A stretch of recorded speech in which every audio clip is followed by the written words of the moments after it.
appreciate you guys having us here today. And our presentation really tails well on the end of McCrae's. He gave a great overview of Swannanoa and what's been done since the 2004 floods. And so what we're going to do today is talk a little bit more, an overview of kind of how we got there, how we got to the recommendations that McCrae went through, and that's what I'm going to give primarily. And then Nick is going to take over and focus a little bit more on where does a municipality or a certain, a single government entity go from there to handle flood control issues moving forward. So just a little bit about us real quick. I'm Carl McDonald, and I'm here with Nick Dierkes, and we're both engineers with Brown and Caldwell. And Brown and Caldwell, we're primarily a water-focused environmental consulting firm. And when I say water-focused, I mean focused on water distribution, wastewater, stormwater management. We do delve into other parts of environmental engineering as well, solid waste remediation, but primarily we're water focused. And for what we're talking about today, really what that means is stormwater management, watershed management, and what Nick is going to talk more about is asset management and actual stormwater infrastructure and how that relates to flood control as well. So we've been working in Western North Carolina for over 10 years, and as McCrae mentioned, we were the lead consultant for the Swannanoa flood risk management project that wrapped up about 2012, about 2 years ago. So watershed management. So this is what the California Watershed Program defines as watershed management, and it's probably written by a Californian. So me being from North Carolina originally, it would take me 2 minutes to read that. So I'm not going to bore you guys to death and read that. So I'm going to pull one word out of this statement, and it's right in the center there, process. So really what we focus on is the process of how to accomplish a successful watershed management program. And the three key components of that are planning for what you're going to do for your management cycle, prioritization, identifying potential projects, and then pulling, out of we talked about 43 potential projects. How do you pare that down to 5 to 10? But it could be a bigger or smaller number, realistic projects that you can actually implement. And so this is a graphic. All of us, most of us in this room, being in the climatology business, hydrologics, we think of watershed management primarily, and I'm included in this, as rainfall events, runoff, flooding, sort of large scale, Swannanoa 2004 type efforts. But one thing to really point out with watershed planning is that it's much more complicated than that, and particularly watershed management. You can see on this graphic where we have different colored circles for the different parts of, if you're a hydrologist, it'd be sort of sinks and sources coming into and out of the system. This gray circle, our storm sewer system area, that's contributed by stormwater. But then we also, people don't really think about it, but our sanitary sewer system collects water and eventually, after being treated, discharges it to the watershed too. Combined sewer system in some areas, we don't have much of that here, but and then bringing water back out of the system, draws out. So there's a lot big point is there's a lot going on here. And we're not going to delve into all this today. We're going to focus mostly on the storm side of things. And but just even in what we do with the storm system, probably the biggest component of it is still pretty complicated as well.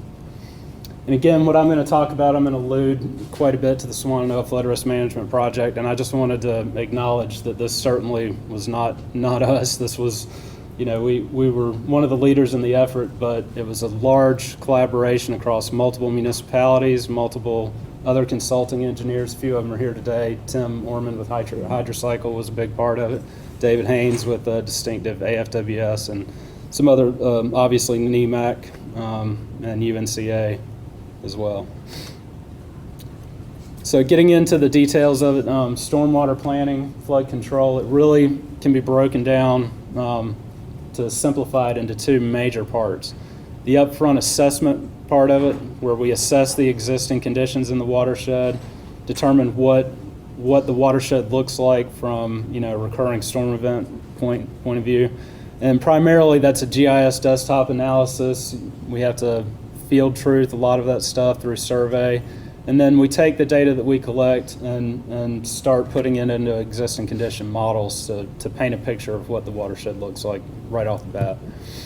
One interesting graphic, this is on the top right there, damage cost by category. So that's sort of our, the 2004 Swannanoa event. One of our initial things was to establish a baseline condition for damages throughout and this is primarily structural damages throughout the watershed. And you can see that a big part of it for that particular event was commercial damages, primarily in Biltmore Village. But there were also, just the follow-up, the emergency cleanup costs and everything really contributed to a lot of those costs. And then the second part of that is taking that data, analyzing it, trying to come up with going through the watershed, trying to come up with alternatives that would help mitigate some future events and try to make some changes there. And that really involves an upfront risk analysis. What are our major risks, and so what projects will most likely alleviate those risks. Again, so the first step, data collection, filtering. It's a large GIS effort, but as I mentioned, it's also a big field effort.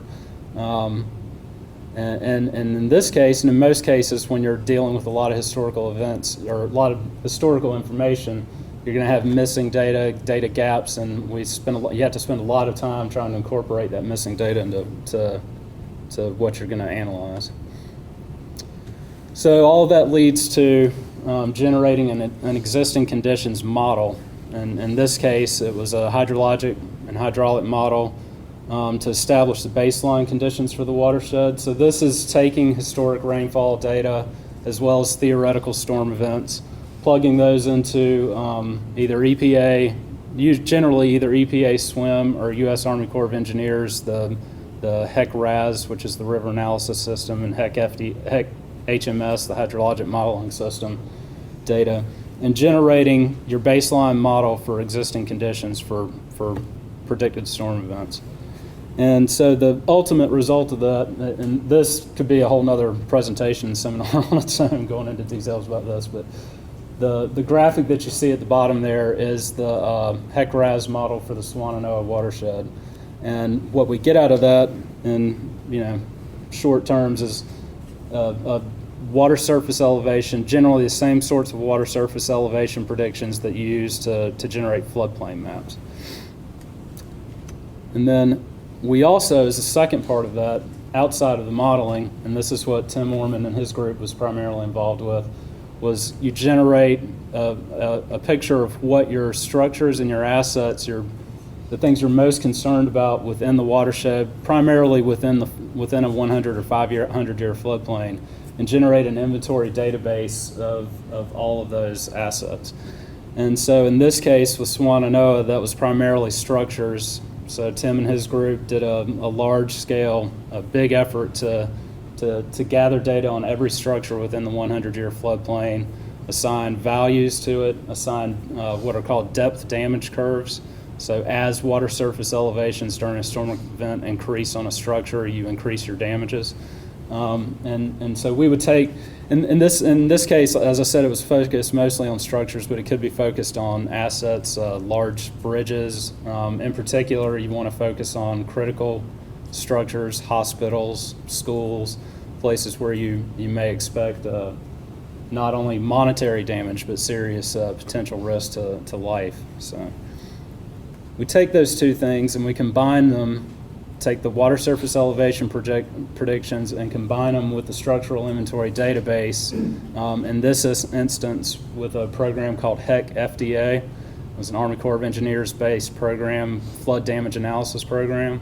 And it actually takes our predicted water surface elevations, projects those against the data that we collected on structures throughout the watershed, and generates a depth damage curve and an aggregated damages, basically giving you a perspective of what level of risk you have along different parts of the stream reach or within the watershed.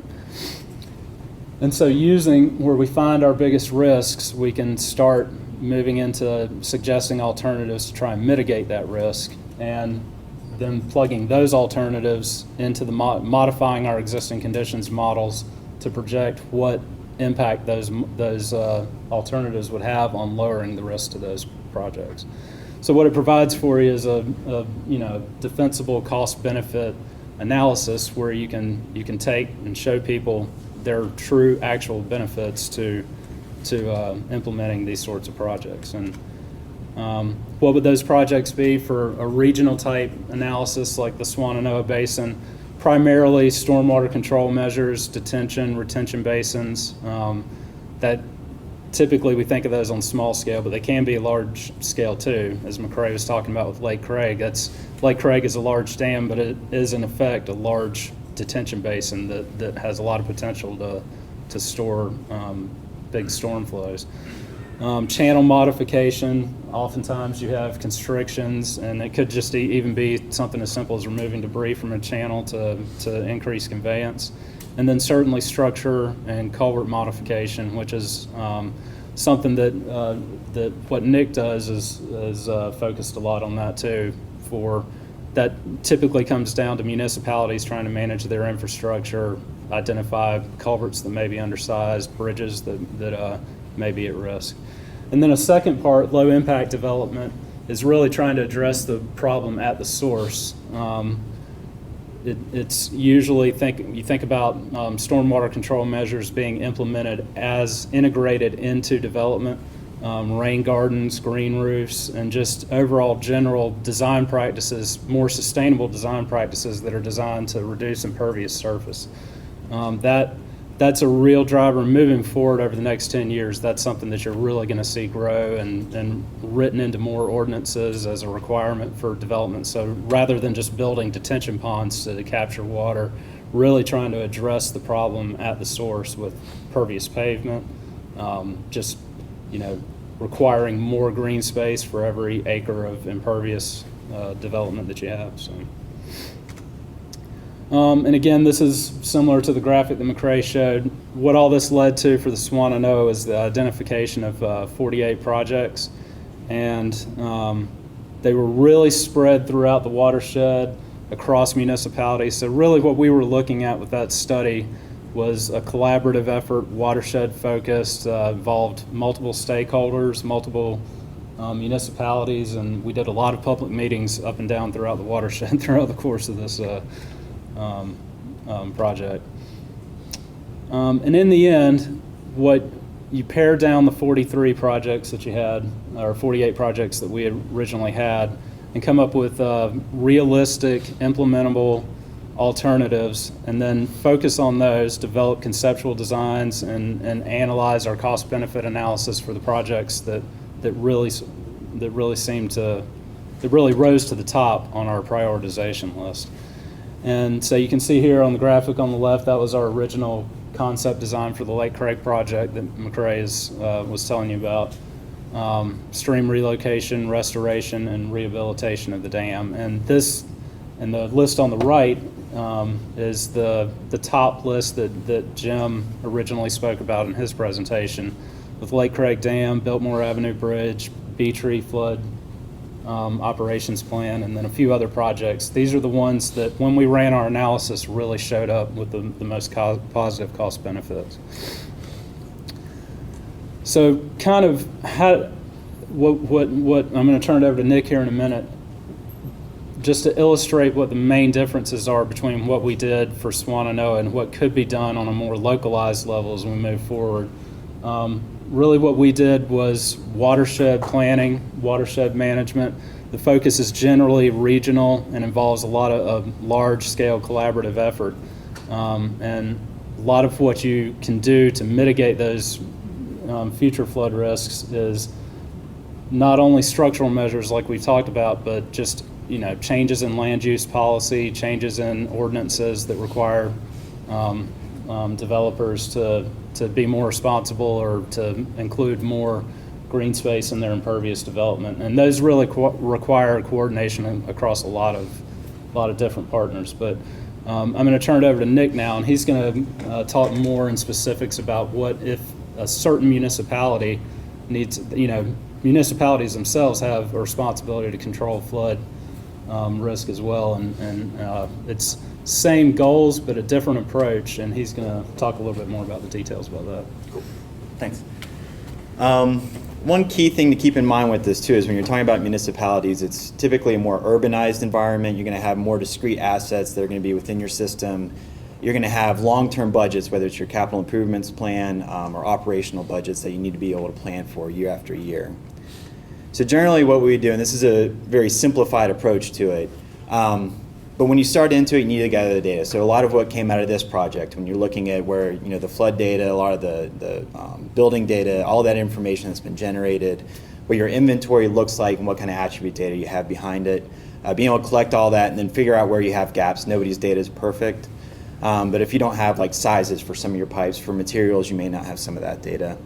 But then take all that data, run it through a risk-based analysis, and that's really what this is focused on, is minimizing the risk in your system. So the risk of flood, the risk for loss of life, the risk of economic impact, trying to minimize that. So running the data through a risk-based analysis, determine an appropriate management strategy for all the different assets in your system, and then use that information to plan out your CIP and your O&M activities, your capital improvements and your operation and management. Then it doesn't really stop there. You actually have to go do the work, and as you do the work, that's something that needs to feed back into the whole analysis. So as you either do condition data gathering or you go and update your system inventory, as you do some of the projects that you've planned out, that needs to feed back into the system, so as you continue to plan, you've got new and updated data in there. This is an example of how we would typically look at the risk-based approach, and we'll go into an example with the City of Atlanta here in just a minute. But the way that we would typically break it down is you look at risk as the likelihood of failure versus the consequence of failure. So for here, you've got the consequence on the x-axis and the likelihood on the y-axis. And generally what that is for consequence, if you're looking at like the high-risk zone, something that would get you in there is if you had maybe an electrical substation that's in a floodplain that feeds a hospital, where if you take that thing out, you have high potential for loss of life, significant economic impacts. In this case, when you look at the matrix, it would be all the way to the right. So no matter how low the likelihood of an asset to fail that would cause that kind of flood would be, it's a high enough consequence that you need to take it very seriously. Something for the medium risk would be if you have like a roadway that has potential for overtopping. There's a potential for loss of life, but you have more of a likelihood of, say, cutting off a neighborhood from emergency services, some economic impact. It's something that needs to be dealt with and understood of what the actual risks are there. And then as you get down to the lower likelihood or the lower consequence and still maybe a high likelihood, so say you have very old pipes or materials that you don't have any confidence in the ground, but if they fail, nothing happens really. You're not going to have significant flooding, very minimal impact. So those are typically assets you just run to fail. Whenever they finally do fail, you go fix them, deal with them, but it's not something you really need to proactively manage. So this is an example of where those criteria would fall. I know it's a lot of words on there, kind of small. But on the left column, we've got it broken down by the likelihood and consequence. This is the criteria that we applied in Atlanta. In other cases, it's something that would need to be customized for whatever municipality you're dealing with and what the priorities are there. In this case, for them, they had no confidence in their clay pipe, so that was something that it would have gotten a very high score, and they weighted it very heavily. So when they would interpret that into an overall risk score, you take the score times the weight, and that gets you your criteria score for that individual criteria. You add up all the likelihood, all the consequence scores, and multiply them together, and that's where you get a certain spot on that matrix of where you fall between high, medium, and low risk asset. The other items that were in here would be like your remaining useful life. So understanding how long your assets typically last, when they actually got installed in the first place. That's usually something that's missing in most data sets. Understanding the condition of the data or of the actual asset itself. That's rarely available. These days, mobile data collection has gotten to a point where it's simple for crews to collect that data if they're trained up on it and they have the tools to do that. When that data is not available, you can use indicators. Like in this case, if they had reported flooding in a lot of locations, they would use that to identify areas that would be considered a poor condition. The likelihood of failure, or getting into the consequences of failure, one of the biggest things that we would have looked at is high density population areas. So if this area floods, how many people are going to get affected? Is it a critical facility? Is it a school? Is it a hospital? Is it electrical utilities? Is this one area that we really need to focus on and protect? Buildings, like we were talking about with Swanano, what's the potential impact to those? And then the critical roads is what we talked about as well. So if you're going to overtop a road, how significant is that? Is it going into a minor neighborhood? Is it a highway? What type of area are you cutting off by overtopping that road? And then finally, they looked at the pipe diameter, and that's really just an indicator of what the pipe conveyance might be for that area. So when you run all this through, you get a big just dump out of the data, and this has to be reconciled with a little real world, what does this actually mean? How do we use the data? And for what we have here on the bottom left, down in here, it's got the overall system. So most of it's in green, which would be considered low risk assets. So that's kind of outside the downtown centers, low population areas, no major roads, not an area that you'd have a significant concern about. You get into the downtown business area and you get areas, pipes that you'd have more concern about. And apologies for kind of the poor resolution on this, but it really helps you drill into specific areas that you would consider high risk. So these are areas that you really want to focus on. These are areas that you would want to mitigate as much as possible. So what do you do with all of that? So you've identified your high risk, medium risk, and low risk. That's where you get into the management strategies of how you deal with these assets.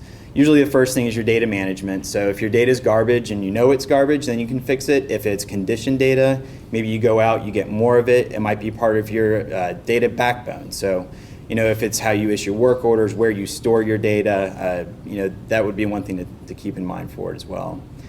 Going into the O&M activities, and this is really central to how the municipalities would work. Looking at some of these critical assets, you may not want to do anything with those, but you may need to inspect them frequently. You may need to clean them out every 6 months for a high risk area versus a medium risk area that needs to be cleaned out every year or 2 years. So it allows you to prioritize your resources where you actually need them for the pipes that you care about or whatever assets you're working with. Getting into the CIP development is really where using that criticality analysis helps you prioritize your projects. So you use that to identify the areas you need to be doing work. So maybe you get 40 or 50 potential projects out of that. You're able to use that risk prioritization to say, okay, here's our top 5 assets or 5 projects, and these need to be dealt with in the first 2 to 3 years. Then maybe you go into longer term planning for some of the less critical assets. So that's the idea, is that you're able to get something defensible, that if you go in front of, say, a city council, or you're going into the public that say, well, hey, I've got flooding in my backyard, why is my project 7 years out? We got Joe's over there going on the next year. You have something defensible and a transparent criteria that you've used to guide how that process works. It allows you to be able to cycle it back through, like I said, as you do execute the work. So with that, I think we're about done. I got the 5-minute warning about 5 minutes ago, so I think we're good on that. Okay. We appreciate it. Thank you very much. Yes.